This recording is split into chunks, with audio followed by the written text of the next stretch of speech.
Angular velocity weli waxaan ku jirnaa circular motion. Angular velocity is the rate at which angular displacement changes with time. Waa xagasha isku bedelaysa xilliga. Angular velocity can be calculated. Waxaa lagu raadiyaa angular velocity adigoo isticmaalaya qaacidadan. Omega waxaa lagu helaa oo loo astaameeyay omega. Angular velocity waxaa lagu helaa change with data. Angular displacement, change in angular displacement all over change in time. Example 1. A rope is wrapped many times around a drum of radius 20 cm.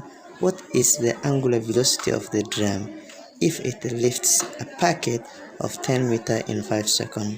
Without wasting our time, anagoo xilligaana waqtigaana dhumin, waxaan sameynaynaa tusaalaha koowaad ee angular velocity.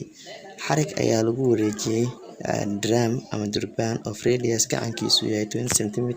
What is the angular velocity? Waa maxay angular velocity if it lifts dul kor u qaadaya bracket in 10 meter in 5 seconds?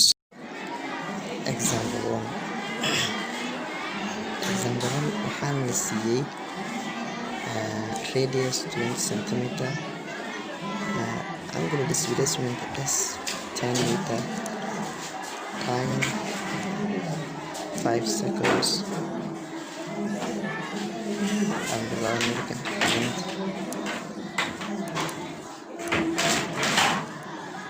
Hore waxaan u baahanahay inaan bedelno 20 cm inaan meter u bedelno si ay isku unit ay u noqdaan. Waxaan ognahay 1 meter inuu leeyahay 100 cm. What will be 20 cm? Centimeter. Halkan waxaa noo soo baxay 0.2 meter.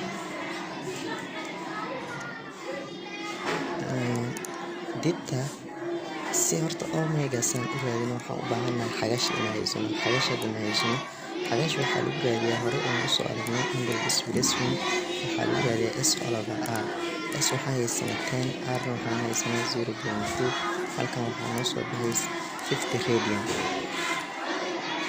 Omega waxaa lagu helaa change in delta all over delta time, change in time.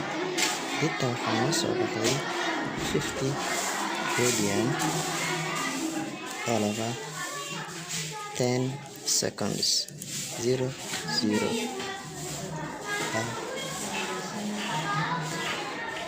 maya time waxaan haysanaa kor markaa ka fiirsatay waxaa haysanaa 5 seconds. 5 by 5 1 by 5 waa 10 radian per second.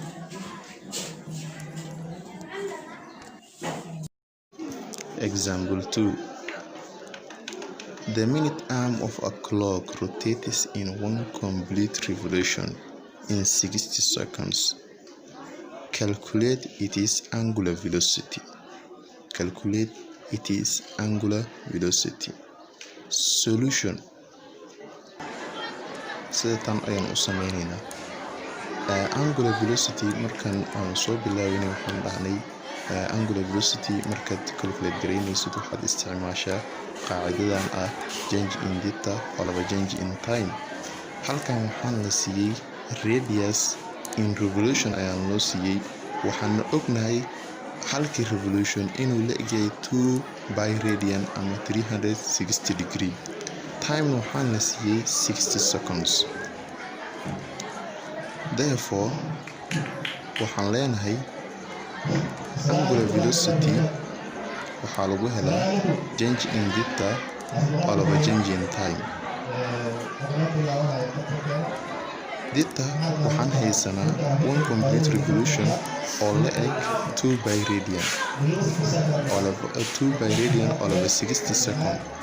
2 by radian waxay la egtahay 2 times 22 all over 7 all over 60 seconds.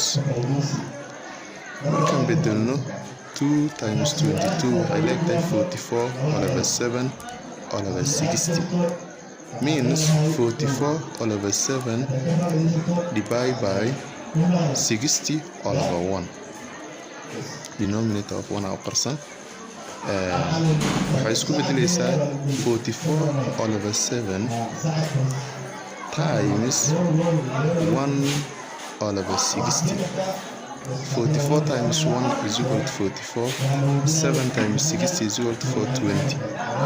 44 divided by 420 when you use your calculator waxaa ku soo baxaysa 0.105 radian per second. Taasi waa tusaalaheena.